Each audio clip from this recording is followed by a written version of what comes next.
Hello, and welcome to episode 2 of State of Gaming, our brand new Game Infinite series here on YouTube. We migrated last time, Game Infinite, we migrated State of Gaming away from the Infinite Summer annual format that we've done into this new kind of semi-regular monthly series. So I'm really excited about this one. We have Matthias here. You might know him as Lightspeed. He's awesome. Lightspeed Stream is his gamer tag for all of his Twitch streaming. You definitely need to check him out. We'll put some stuff up in the background. Thanks for being here, Matthias. We really appreciate it being a guest on our show. For those of you watching, State of Gaming is going to be our new gaming series. We're going to be talking about gaming-related industry topics and also bringing on a rotating guest of content creators. So I'm really excited about this. Matthias, tell us a little bit about yourself. Oh, thank you for having me here. So for me, I usually live stream on Twitch. Right now I'm live streaming Mass Effect Andromeda, reliving playing that game. It's been a little while I played it. And I also do right now I'm getting into editing some YouTube videos. I have like all my past live streams up there as well too. And I more towards the single player games like the Mass Effect Legendary Edition, Star Wars Jedi Survivor, Far Cry 6, Guardians of the Galaxy, and several other ones. And I've been gearing towards more of that because I really love story-driven video games. And that's one thing I have more passion of is storytelling and revealing the characters as well too, their journey, their arc, and just playing that single character that goes from point A to point B. Fantastic. I love the journeys that they do. And usually like sometimes even in my spare time, like I usually like to go for a bike ride and go get outside there as well too. But I also love to actually make videos as well and and grow and things like that. And I've been a lot more passionate about it as well too, especially with the live streaming, getting to know more people, going to SOBA meetups, meeting people there as well too, and just connect with people like myself and like you as well too. Yeah, Matthias, we both met over our mutual love of Mass Effect. I think we Mm-hmm. found you first with our Mass Effect Infinite GI channel. So for Correct. those of you watching that don't know, our GI channels are our sub pages where they focus on specific games, and we have a Mass Effect page. I am a huge Mass Effect fan, so is Matthias, and that's how we met, just talking about Mass Effect, and that's what you primarily stream a lot is Mass Mm-hmm. Effect content. So that's really cool. I want to thank you for being on our little podcast series, talk series that we got going on for our second episode. So it was nice to have you over here. We actually had you on last year for the Mass Effect discussion panel for Right. Infinite Summer 22. So that was really cool to have you back, and I'm glad we were able to bring you back into this. Before we dive into so State of Gaming is going to be mostly discussing like industry topics, but before we dive into those, we'd love a little bit to learn about content creators. So our show is going to be rotating in content creators as guests. So being a streamer, would love to know a little bit about what goes into making your work. So like what do you do to keep motivated? What do you do to find content? How does having a particular niche? Because some streamers they stream certain types of games consistently. How does being a gamer within the Mass Effect community and that streaming, what does it look like part of your journey as a creator? So pretty much part of the journey as a creator is pretty much is one finding your niche is but also finding the game that you absolutely love to continues to play over and over again, and also finding maybe you found some kind of discovery in that game that you haven't come across when you play the first time playthrough on it as well too. It's more like the games that keeps growing and growing every time when you play it, and that's how I find the game so fascinating. Even more of the character's background when you've discovered something, like the guy's, let's say, a side mission that you didn't realize, oh wait, there's some side mission I never did, let me try this out for the first time, and let's see if I can progress more and more and see like if I can really do the ultimate level, which I have not yet, which I want to. I'm trying to push myself trying to do that as well. But well, I also one of the ways I kind of like stay motivated as well too, like I do like to stream some other games as well too, like Star Wars Jedi Fallen Order and Survivor as well too, because like doing Mass Effect is great, but you want to sometimes kind of break out a little bit and try some other games as well too, and then you get a fresh perspective as well too on when you get back to Mass Effect, because like if you keep constantly over and over, like then I eventually will get bored on that. So that's why I tend to break it up a little bit and try other games. And also I might find something in there as well too. Like in Jedi Survivor, like I'm finding these all kinds of side quests that which I absolutely really love that game as well too. So It's that yeah, go ahead. it's funny that you bring it's I'm glad you're the one that brought up Jedi Survivor, not me, because there was this joke in our previous State of Gaming that I've brought it up in virtually basically every video that I've done since like Infinite Summer, because I just bring it up in every one of these because of how terrible of an experience I had. Really? Yes, I have not finished the game. Okay. I am scared to go back to it. And I've brought it up in a couple of my previous videos. So it's just kind of funny that you brought it up. So let me ask you this. What platform are you playing it on? I'm playing on PS5. Okay. So here's where this diverges a little bit, where it's a little unfair. Because from my understanding, the console versions launched pretty good. And this is one of those situations where every now and then, so this could be a whole topic of video, but I'm not gonna, I don't want to dive into it. But Right. there is this growing trend in the industry that a lot of games are struggling with this, where the console versions launch fine, but the PC versions launch terrible. And sometimes that situation is even occurring when the PC version launched weeks or months later. Like the example that comes to mind is The Last of Us Part 1 remake launched several months. I don't remember exactly the amount, but several months after the PS5 version did. The PS5 version is perfect. It has no problems. It is fantastic. It's a 10 out of 10. It's a 10 out of 10 remake of a 10 out of 10 game. I have nothing but positive things to say about it. The PC version launched and it was near unplayable for people. It was unfinished. There was graphical issues all over the place. It was a nightmare, right? That's similar to the experience that Jedi Survivor had on PC where I played it. So a lot of people were like, this game's fantastic. But then there's a small portion of people that were on PC that were like me. And unfortunately, it is one of the worst launches I've been a part of on PC. Yeah. Where that game needed several more months. I have a pretty decent rig that can play most games at high settings. I don't have like the most expensive graphics card out there, but mine's good and it can do like 4K 60 and it can handle these games.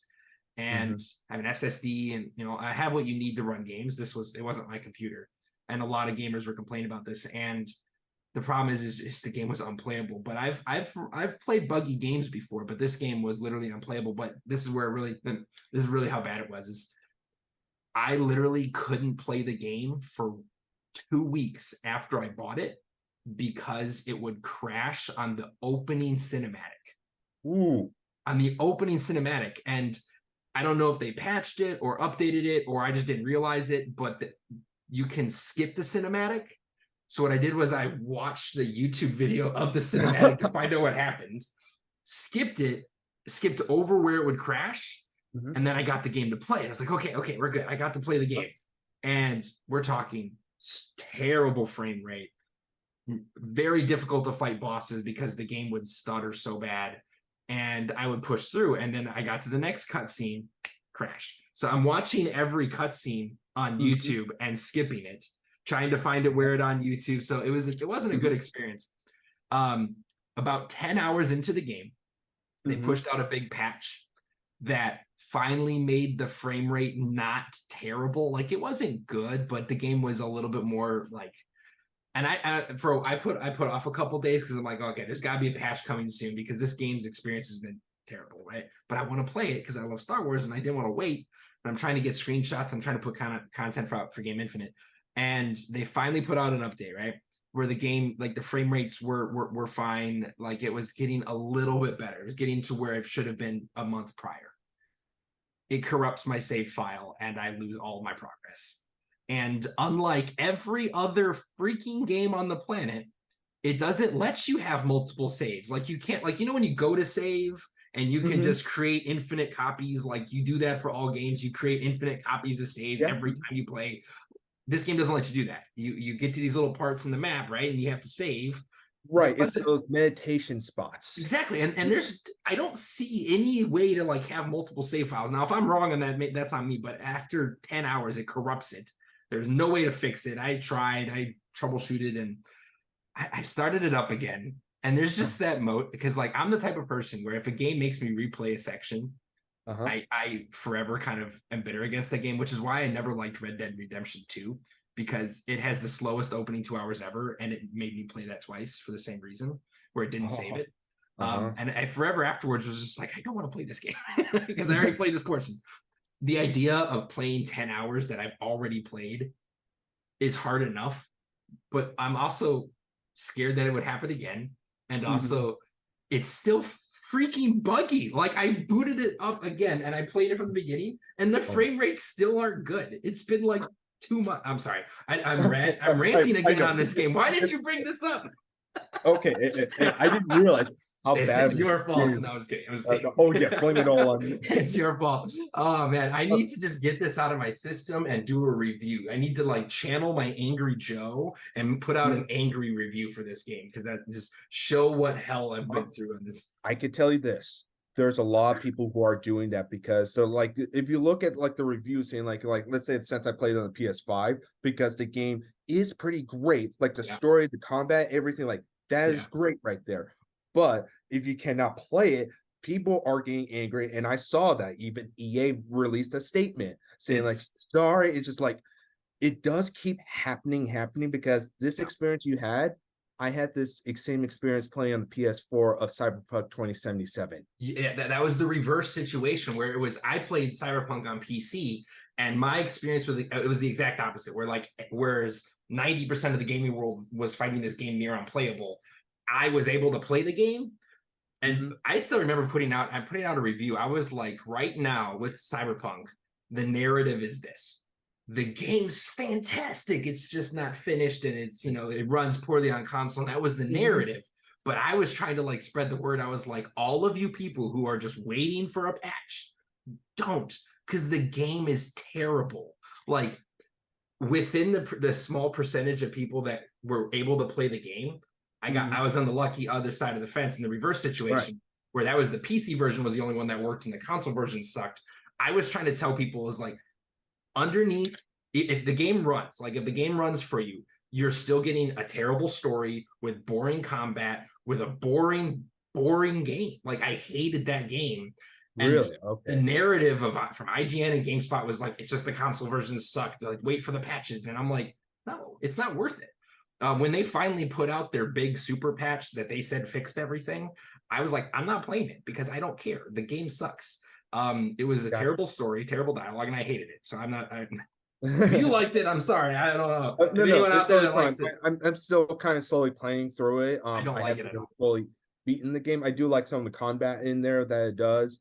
I'm still trying to get the understanding the story of it. And they may have improved a lot of things since then, so my take might feel outdated. We were just talking about that prior to the stream about Mass Effect Andromeda, where like sometimes they can improve the game well enough after launch to where when you come to it after launch, the thing that they need to realize, whether it's Andromeda or Cyberpunk or Jedi Survivor, is that it's not enough to fix the game afterwards. It's just not. It's not enough anymore to where if I feel so burned, I don't care.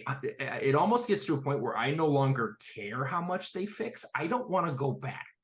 You know what I mean? Right. Like they're burning gamers' reputation with them. They're burning bridges.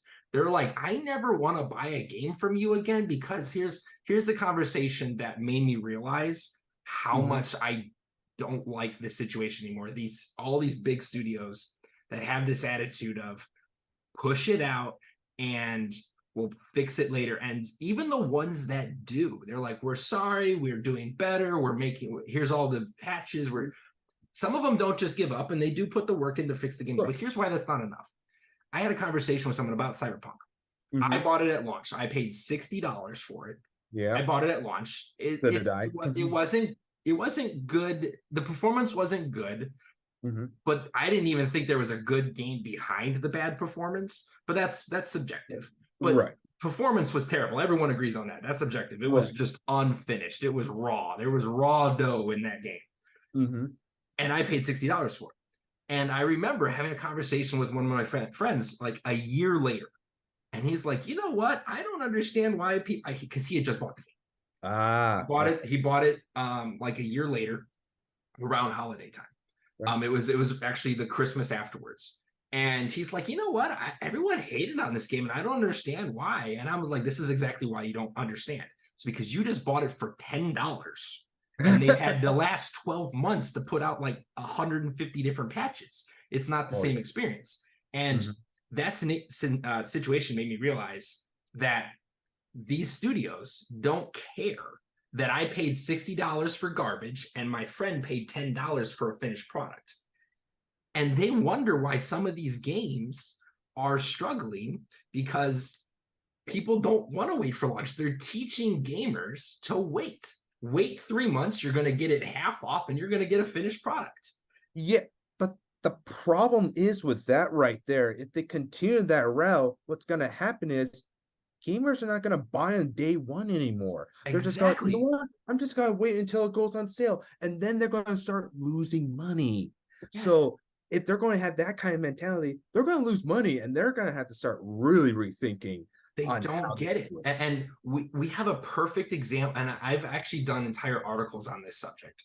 I've Mm-hmm. done entire articles on this subject, and I've titled it like how to make your game not be the whatever, and like Mm-hmm. how to keep your game from becoming the next whatever. And I've done it for, I did it for Anthem, I did it for Fallout 76, I did it for Cyberpunk. I've done this article several times and I recycle Mm-hmm. it, where it's like there's a very simple solution to this that works, makes sense, doesn't tick off your fan base, and ultimately makes them more money. And I don't understand why they don't do it. We have a perfect example of a studio doing it right now. So Baldur's Gate 3 is Yes, I've been hearing all like of this money. mm-hmm. It's getting fantastic reviews. It's going to be a game of the year contender. It's supposed to be really good. I haven't played it yet. I want it. It's on one of my wish lists. I'm debating on. Uh-huh. But what's really cool about that game is that game did not launch a couple days ago.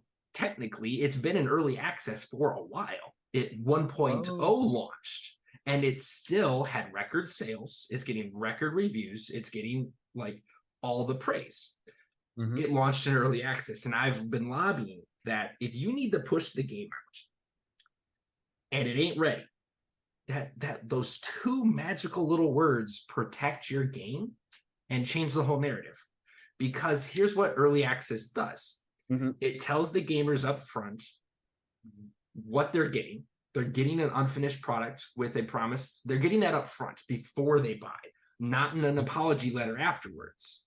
Because if you sell someone and you say this is a finished product and go LOL JK, it's not. We're sorry. We promised to fix it. That's an apology. Early Right. access is a promise. Like, hey, do you want to play this early and help us finish it? It's a whole different dynamic. But Right. here's the real kicker with it is early access tends to be cheaper. So I would rather save $10, get in early, and choose to play the game early before it's finished, and feel like I saved money. I helped them finish with feedback. I'm a part of its development. That all feels good. But the situation I mentioned where I paid full price for garbage and he paid $10 a year later for the finished, better product, Mm-hmm. I was punished for being earlier instead of rewarded. So like, Mm-hmm. Now I see your point right there. No, you do make a very valid, good point right there because I know it's been going on and on, like which it needs to stop. mm-hmm. And with this whole early access, which I've not done early access before, I might just start getting into that because, like, one thing if you do this early access, from the sounds of it, is that like, oh, they can see like, okay, what hardware you're running it from. So like, oh, we need to spec on this and that and work on that right there. Yeah. And I'm hoping like they're not doing any kind of crunch on some of these developers because I know that's been really big in the news, right? Like crunching for a lot of these game developers saying like, oh, we just gotta get this game out, and then that's when you get the garbage. There's this tactic of either using early access or even a pre-order discount to reward people for buying early or buying day one, rather than what AAA is doing, where they're punishing people. Mm-hmm. I remember this was a couple years ago where I did an article where I did a list of like, it was shocking how many games that launched within September through November, the holiday rush, right? This, you know, that 3-month period where the majority of games drop, right? All these games came out, all these AAA titles. And I was like, the amount of games that you could find for 50% off within a month of launch, it was crazy. I was like, they keep doing these because they overcrowd their launch windows. So their launch numbers suck. So they're like, we got a discount to try to get it out. And a lot of AAA studios are doing that. So they keep punishing players. It's not even just with games that launch poorly. It could be games that launch in a good state, but because the release window is too saturated, that they're discounting, like 60-day discounts, like 60 days post-launch. If the game is discounted significantly, it's telling gamers, it's punishing them for buying early. The biggest offender of this is Call of Duty. Call of Duty launches, and because it launches so close to holiday and they try to maximize sales, they do, not every single retailer, but I don't think I've paid retail for Call of Duty in years, because I know within 30 days I'm gonna find it cheaper somewhere, because they launch so close to Black Friday. They just can't resist that urge to, you know, discount $10-15. So yeah, it's not even bad games, but they're just they're telling gamers don't buy on day one, and then AAA is wondering why they're having trouble selling games. Because you're not living up to your promise. Yep. These publishers that keep on doing, like, you need to stop doing this. It's gonna bite them in the ass. It's like, no. No, because now I've been a lot more skeptical now, because like when I did get Anthem because I love BioWare, and I know. You're triggering me again with another game. Oh no. Hey. No, let me explain. So because like, and I understood it was a massive multiplayer, and I played Destiny, and like Destiny was pretty good, and so like, okay, I'm going to give this game a try. Oh dear God in heaven, no! So I decided I'm not doing massive multiplayer games, and then that's when I did Cyberpunk. And I'm going, God Gosh, we could do a whole hour on Anthem. Yeah, I know we can really do a whole hour on this, but like, Anthem is perfect for this whole topic of like blundering launches, not understanding how to like not tick off your player base with this. And Anthem was another one that I referenced where I paid $70 for that game. No, I paid $80 because it was I got the deluxe edition because I did the same thing as well too, because I really loved the soundtrack to it. Within a month, it was down to $10 because it was so bad, and they just don't get it. The weird thing about Anthem, though, one thing that I remember writing this in my review for it. One thing that Anthem did really weird that I almost never see. You see, when you look at games and you're trying to and you review enough of them, you notice that they tend to be, if a game is a 5, it's kind of typically a 5 in every way, like graphics, story, fun factor, like everything about it's typically a 5. If the game's a 9, typically everything about it is a 9. It's really fun, it looks beautiful, has a good story. Like every now and then you're going to get a game that's maybe a little bit lower in one of those categories, but they're pretty typically the same.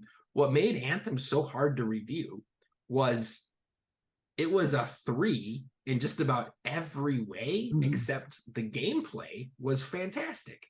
Yes. It was super fun to play in the combat, like the little missions and the combat and the flying.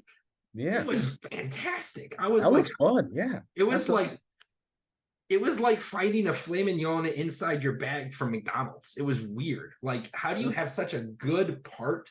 So I was like, I don't know how to give this game a number, because one part of it's fantastic while the rest of it is garbage. So I kind of just like blended the score into a 7, and I was like, this 7 doesn't really mean anything because its gameplay and fun factor is way better than a 7, but everything else about the game, like I was skipping through the cutscenes because it was so boring. It was terrible.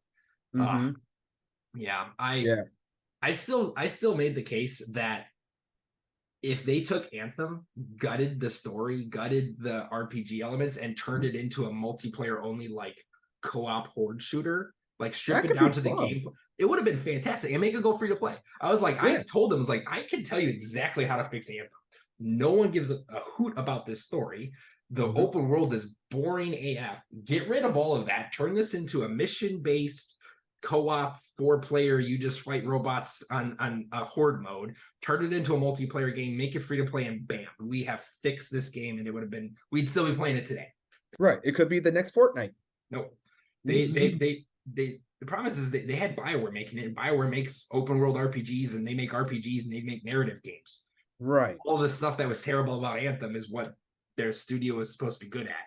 So I understand why they wouldn't think to strip that stuff away, but that was the bad part of the game. So you strip out the bad and leave the good. They could have given us something, but something better. Yeah. They did have really cool N7 skins for the yeah. Oh no, they did. They actually had some cool. I missed those. Those are cool. All right. We I did not foresee that topic being a question, but I'm gonna make it a question because we've talked about it for a while. Right. Yeah. I honestly did not try to make it trigger trigger that off for you. And for future guests, I need to send a warning. If on the show, do not bring up Jedi Survivor, Cyberpunk, or Anthem. Don't bring up these 3 games because Jesse won't shut up about it. Yeah, maybe that would be like, trigger warning. Do not say these times. Okay, let's switch gears to something a little more positive. So I did have one question on here that I think you're going to be a particularly good guest to dive into. This is gaming, merchandise, and collectibles. So I know you're going to be going with this. So the world of gaming, we love merch, clothing, accessories, collectibles, memorabilia, all that stuff. What is it about gaming collectibles? What is it for you? What does it mean to you? What is your... Tell me, what does that mean for you? So, dive in. So like for any kind of merchandise, let's say usually like a hard copy of it, because 1, I like to hold in my hand, and 2, I love the art as well too. And also that can, like, I feel like it might grow in value, especially with all the autographs on there as well too. And but like even having figurines or anything like that, it's just like what I feel like is like you bring that character out of the video game and put it in your own world, and kind of like seeing it physically. There's just something special about that right there, and holding it in your hand. So that's why there's a good amount of merchandising out there as well too. Like for example, I just saw like the Starfield's presentation, one of their collector's edition. You get this cool smartwatch that looks exactly like in the game. And it looks awesome, by the way. So like, and that sold out instantly right there. So like there's like that right there as well too. But it's just like a memorabilia or a souvenir per se of that game that you love so very much, that like, okay, I want to be part of it. I always want to look at it. Yeah, I love collector's editions. They've gotten so much more expensive over the years. Like I remember when like the statue edition would be like 100, 120. Now these games are dropping with collectibles and statues in them, and they're like 350. And it's amazing how much they've gotten so much more expensive and harder to find too. Like I remember there was a time where like I could pretty reliably get the collector's editions pre-ordered, but every now and then, like there's a game, like even if I wanted to spend the 350, they sell out so quickly. Has it gotten harder for you to get the collector's editions that you want? Because I know you like those, and I like physical media too. But like, do you feel like it's gotten harder and more expensive? This is what I feel like right now with like these collector's edition. I feel like there's less and less of them now. Yeah, it's gotten harder. It's gotten harder a little bit as well too, but I feel like it's a little bit less and less. Yeah. Like here, here's let me see if I can get a good example. Like when I got this guy right here. Yeah. And like you get like, kind of steel book, that's kind of pretty standard, but also you get a mini artwork book in here, a little comic, things like that. Now, the recent one I can actually remember, here's another good example. There you go. Mine's not as cool as yours because you have it signed from like absolutely everyone. I remember when we did the Mass Effect discussion panel, and I was like, what's your favorite? And I have a signature from this one person from Mass Effect, and you're like, I have 87. I'm like, Man, I remember that. Well, I do remember that. that was But funny. but here's the one recently I got, like it was like I think last year, is Guardians of the Galaxy right here. Mhm. Like has a mini art book, digital soundtrack, and a few other things as well too. And those stuff like I really like as well, because I also like going through the art books. I got a couple art books like the Art of Mandalorian or Star Wars. I find very inspiring the artwork that goes into these games and movies and TV shows as well too. But what I was pretty much been alluding to is, let's see, where is that? Oh, is that like when, let's say, Star Wars Jedi Fallen Order came out, like the only deluxe edition was this Yeah. right here. And it's just like a one, but it came with a bunch of documentaries, and it was only additional $10 Yeah. for it, which the documentaries are actually pretty interesting on behind the scenes of the game. Like, so I find that part fascinating, but it was all digital, like going, but then okay, not to trigger or for you here, but this, I bring it to a good point. But now when we switch to this game right here, Yeah. the Survivor one, this is not the deluxe edition one, because the deluxe edition was just cosmetics, and they were asking for an extra $20 on that. Going, no way, absolutely not. Yeah. So that's what I feel like. I feel like there's becoming less and less, Yeah. because now a lot of these hard copies are slowly going away with these physical media, because now apparently it's really hard. Like this game, like you have to have an internet connection to download the game on here, because with apparently the entire game is not on the disc. So Yeah. when I put it in, I have to download it. So now there's that issue right there as well too. So like, yeah, I like collecting them, but I feel like it's less and less now, and Yeah. definitely hard. It definitely varies where it does feel like less games have higher tiers, and the higher tiers that offer, like, every now and then you get a game that the higher tier does come with some good stuff, but there's like the good deluxe edition that's an extra $10 or $20 and it comes with really good stuff. And then Right. you have collector's editions that typically came with like physical memorabilia and collectibles and Those, statues like that. those are the And like like, really yeah, expensive ones I can never afford. I mean, that's what I'm saying. Like, I feel like those have gotten more expensive. Whereas I remember I used to pre-order collector's editions way more commonly because they were more affordable. Like, if you pay $100 and you're getting a statue and the game, and it's game you really look forward to, that's reasonable. But That's reasonable. now even like 120, but like, because you're basically saying, well, for the cost of two games, I'm getting a game I really really want plus a really cool statue, and that was more common. But now we're seeing the statue ones, they're like two, three, $400. And what's crazy about those is they, on top of being 2 to 3 to 4 times more expensive than I remember them being in the past, they sell out so quickly. Like, there have been times where I was like, I can, like, for a good one was God of War Ragnarok, had a really cool collector's edition, and I think it had like Thor's hammer, and I was like, it's Yeah. expensive, but I considered it, and it didn't matter. The decision was made for me because the day it opened, I'm like 2 hours into GameStop being open, and it's already gone. It's Yeah. definitely it definitely is weird how that's gotten. I think maybe because we're in the era of scalpers and how it took 2 years just to get a PlayStation 5 in the first place. Maybe that's part of it, but in the post, like in the digital era, you would think that they would want to have more stuff to help drive physical sales, because that's an easy way to like upsell. Right. But what I'm Especially feeling, GameStop and voted. yeah, yeah, exactly. But right now, the trend, especially with physical media in general, right now, even like with Blu-rays, it's been going downhill more and more, and people have been getting towards digital now Yeah. because it's more of a convenience. Yeah. And going, I as long as I can download my game, I can put it on a hard drive. It's just, if it's cloud gaming, I better only pay a subscription. If I pay the full $60 of cloud gaming, forget it. I'm never doing that at all. Because I don't know, have you ever heard of the service called OnLive?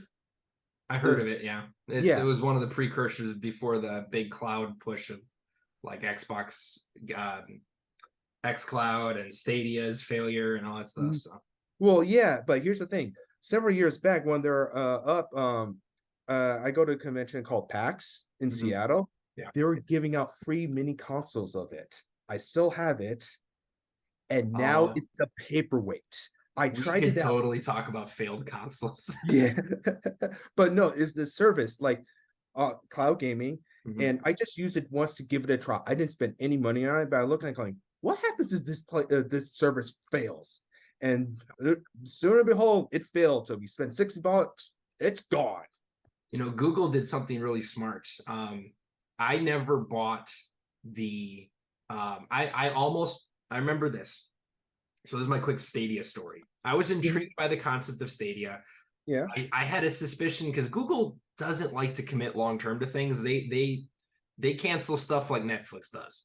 So they have a problem with committing long term to projects. But I was like, Stadia intrigues me. I thought I actually pre-ordered the collector's edition, Mhm. starter founders edition, or whatever that came with their like fancy controller and some other stuff. So I pre-ordered that, and the only reason I canceled it was because I was moving and they Mhm. wouldn't let me update the shipping address because you had to pre-order Oh. months in advance. So I was Mhm. just like, well, I guess I have to cancel my pre-order because I'm not going to be here when it comes out. So I canceled it. Um, and then I just never re-upped it once I moved. And so I never got the controller, but they Uh-huh. did something smart where when Stadia eventually shut down, I think they pushed out an update to make the controller work as like a regular controller for other things. Okay, that's good. So they removed the restrictions so people didn't have this pointless paperweight, which was smart. Uh-huh. Because I wish there was some other like. Do you remember the Ouya? Do you remember that one? Yes. Oh Oh my yeah. gosh. Oh man. I just remember. I'm trying to remember. Oh I don't yeah. even know No, what happened to yes. mine, but The little mini console. Yes, I know what you're talking about. Yes. it was this little Android based console. It was gonna be Yeah. this cool thing. I was the only one person at GameStop that pre-ordered it and was there to buy it, so that should have been a red flag. But I was like, it's cool. It was only $100, and I remember yeah, it didn't last forever. Yeah, Yeah. failed consoles. We could talk about that. Yeah, no, I know that's a whole other conversation. Going back to collectibles and merch, though, Yeah. Mhm. besides your infamous, like Yeah. signed by everyone that's ever worked at Well, BioWare right. Mhm. box, which is awesome, by the way. I'm still jealous Yeah. about it. I haven't even been able to meet any of the other cast since our last conversation about that. I almost got to meet Mark Mir at Dragon Con, Uh-huh. but he wasn't there on the day I was, so I missed him. I was like, oh man, I almost was this close to meeting Commander Shepard. Ah, nice. But anyways, besides that, Mhm. what is your like second Oh, favorite best piece of memorabilia or collectibles that you have? oh, the second best one. Oh boy. That's I got a drawer here full of games right now. Like my second best one, I gotta say, was also pretty good. Is so memorabilia is like one's of my favorites. Like this is another one of my favorites right here. I love this one. And then also this one here as well too. That I got the with a little mini artwork and of the Oh, I game love The Last itself. of Us Part Two. Such a good Yeah, game. yeah, no, that is such a good game right there. And there's a That whole game, we could spend an hour talking about that that, game that, too. that, Oh my gosh, we could have an entire because that game has done things that I've never seen another game do. oh yeah. It's just there's certain things about that game that I point to is like I know it, I get it, I get why it's controversial, and I get why some people don't like it. But that game was like I tell people it was like that game changed me. Like I was like this, it raised the bar. It got me to think some things differently. Like there's like two or three mechanics that game had that I've just never seen another game ever do. It's just crazy how good that game Right. is. No, well, not only that, it's also the narrative of this game as well, too, and how it told it. That's why I was really amazed by it. Like I'm going, wow, you're playing Ellie and then Allie right here. Spoiler, everyone. But with Alan, like you played like the hero and then the villain, but it's also like the story is like what Neil I love Druckmann the said, chase and the hunt, and I the set the cycle of pace when I'm violence running. I always take what I want, and I always it's give like, it 100. there's Don't good need a bank, no, I'm funded. and, like, Play the game I like it's absolutely nothing. love the I'm game. always thankful for And something. I Don't just take for enjoyed granted, all stay humble. Now wake up! It's time to look at I don't the want to spoil enemy. too much in case anyone's here, so spoiler Yeah. alert if anyone's watching. But I will say this: one thing that's interesting about this game that I've never seen anyone else do is I've never seen a game that forces you to realize how much our own perspective like skews who we side with on things. Like it was like there's this message in the game, again, spoiler alert, but there's this message of like the only reason you're rooting for Ellie is because that's who you happen to start with. And if you started with oh crap, Allie? what's her name? I think it's Allie. No, Or- oh crap, I'm totally blanking. What is her name? What is her name? I'm trying to look it up. Google. Is Abby. Abby. Okay, Yeah, there we go. We're yeah, good. So Yeah. Okay. if we had started with Abby and they had changed the story, Ellie would be the villain and the bad guy. And Yeah. once it's revealed in the story that they're essentially hating each other for the same reason, they're both hunting the person that killed their father figure. Mm-hmm. Their motivations are identical. They're both fighting the same. It's like a mirror.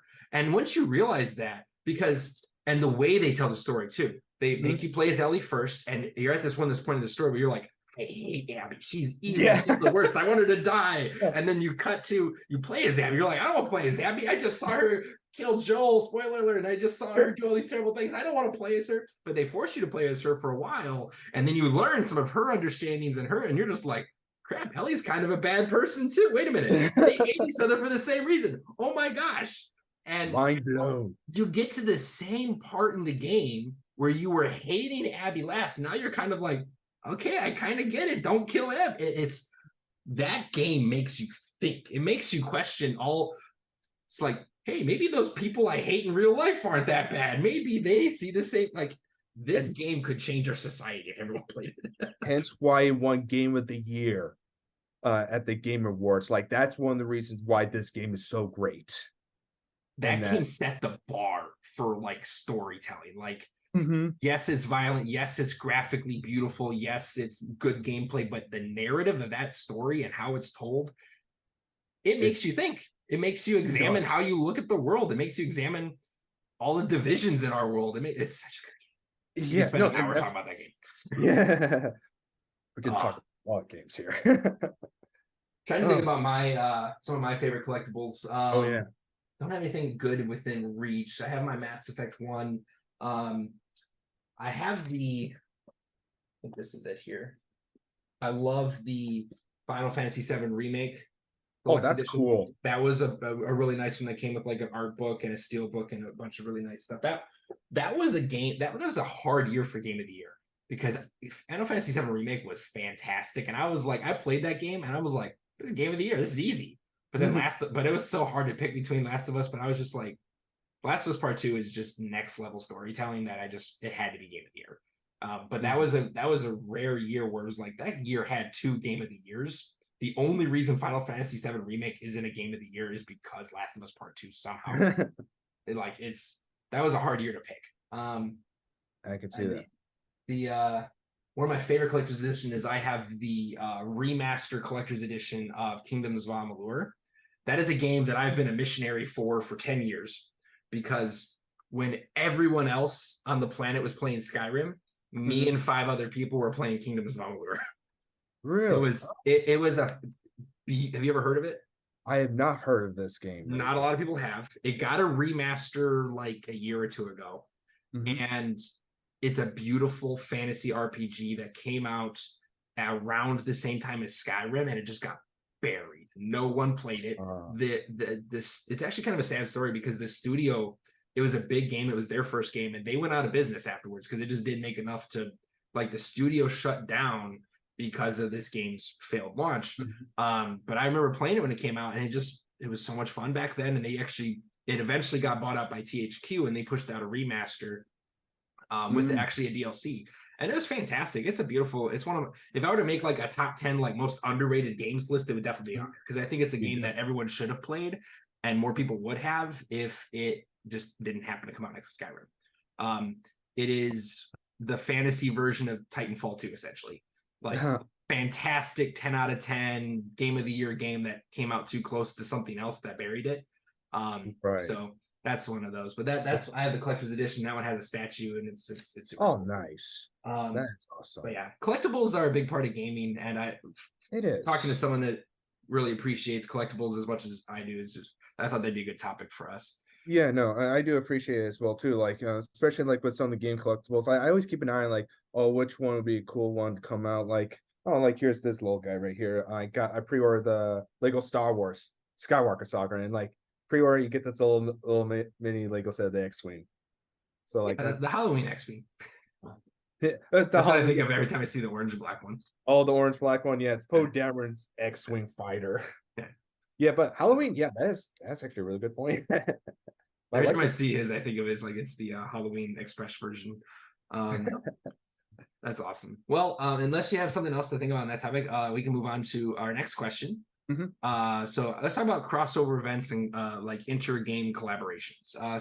This question, I thought it was just because we live in this post-Fortnite era where I feel like ever since Fortnite really heavily popularized the just over cross-pollination of games, where just like characters are just popping up in other games. I feel like it's really exploded in popularity where more and more live services do this. They use crossovers to, you know, bring back players into their games. Say, hey, come back and play PUBG, Fortnite, Apex, Call of Duty, or whatever, because this one. And we're just living in this era of crossovers where every game left and right, especially the live services, use crossovers to bring players in, to showcase new stuff. Like, and we got a couple going on right now. So like we were just covering how Naraka Blade Point was bringing over the near universe, like characters like 2B.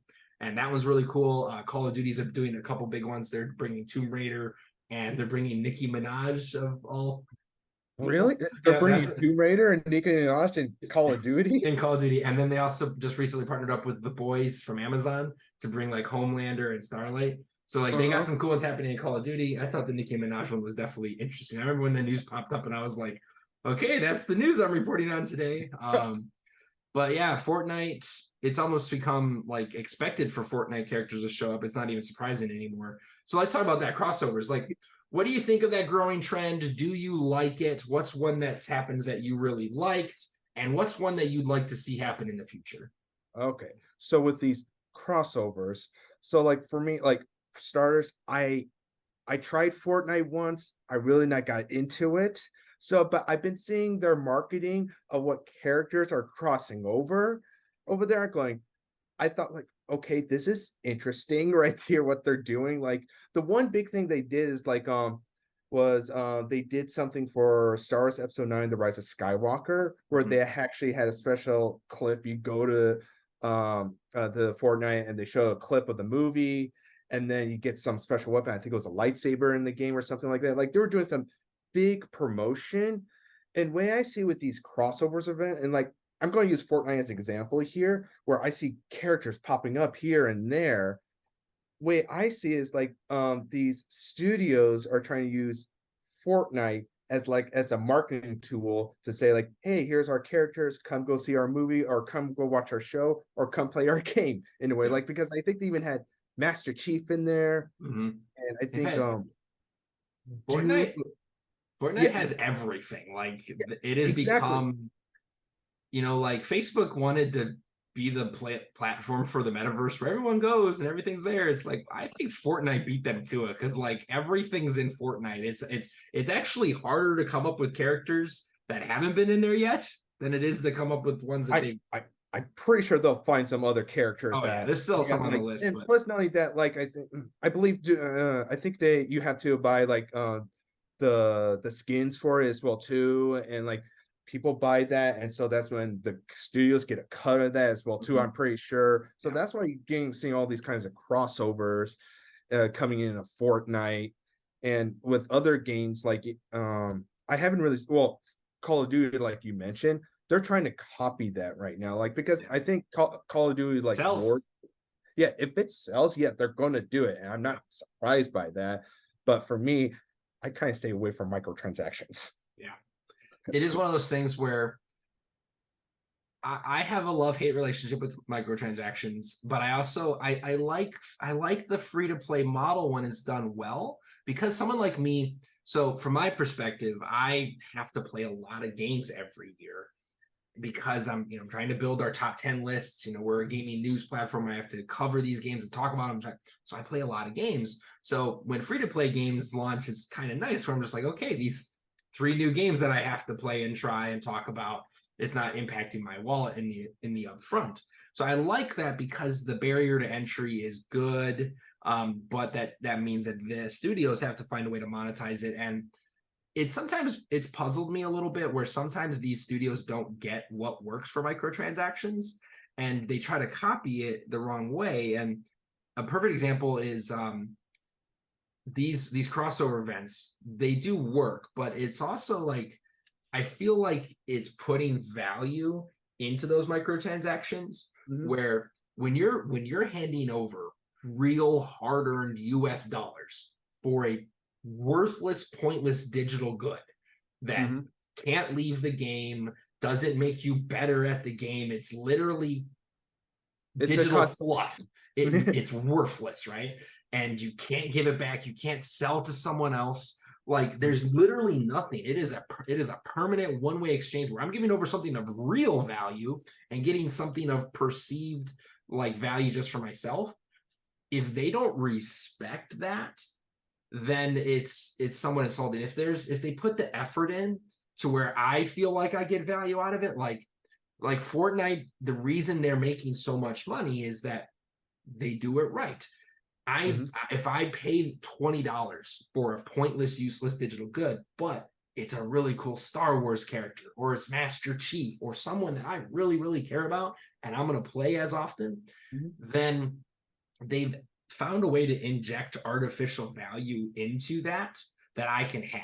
So I feel like I actually got something out of my digital fluff that I've paid money for, whereas other games don't get that. And that has been my biggest criticism of Apex Legends since day one, is that their cosmetics cost just as much as Fortnite's. Their battle passes cost just as much as Fortnite's, but they don't do any of that stuff. Their cosmetics are terrible. They've been terrible since day one. They haven't done any really good like crossover content like that, where it's like, and it makes even less sense because EA has all of these amazing like IPs and properties under their umbrella that they could be using. So like EA had the Star Wars license for years and barely did anything with it, canceled more games than they put out. But I was like, you have Apex and yet you've done 0 Star Wars stuff. Like they had Mass Effect. Like I was like, there are some really cool iconic guns. Like if you played Apex all the time, like I was a big Apex player. I have 1,000+ hours. I played Apex a little bit of it, and I actually like it better than Fortnite. I like the gameplay. The game's better. I like the game better. Yeah. But it was one of those things where I was just like, they have all this cool stuff. They don't want to do any of that. They wanted me to pay $20 for just kind of a meh, skin of a character that it's like, no. Like if you want $20 for a digital good, like I want to be dressed up as freaking Darth Vader, okay? Like I need to inject some real value. It has to be a little bit more than just a little cool. Like it has to be iconic. It has to be recognizable. It has to be something that you can't not have for it to be worth it. And they just haven't gotten that. And they've put out, like EA's talked about and Respawn's talked about like how they want to try to sell more battle passes and more cosmetics and stuff. They don't get why they can't, and it's because like they don't do any of the cool stuff. Right, you know what? And I see your point right there, actually. So, like, if it's a free-to-play game, like, I understand for the microtransactions, totally get that right there. And I could see, like, with the cosmetics between Fortnite and Apex Legends, yeah, like, Fortnite has a better one. They got a lot more variety. Apex Legends, they don't. I think what they're trying to do is keep it into that universe, like, kind of like that Titanfall universe there. And that is EA's attitude. They don't like bringing in other universes for their games, because they made a similar comment around Star Wars Battlefront 2 when they were trying to figure out how to monetize that. Was the leader made some comment about like, well, no one wants to see a pink Darth Vader. Like they don't they don't understand that you can respect your universe and still bring in cool stuff from others and Right. make it fun. They don't get it.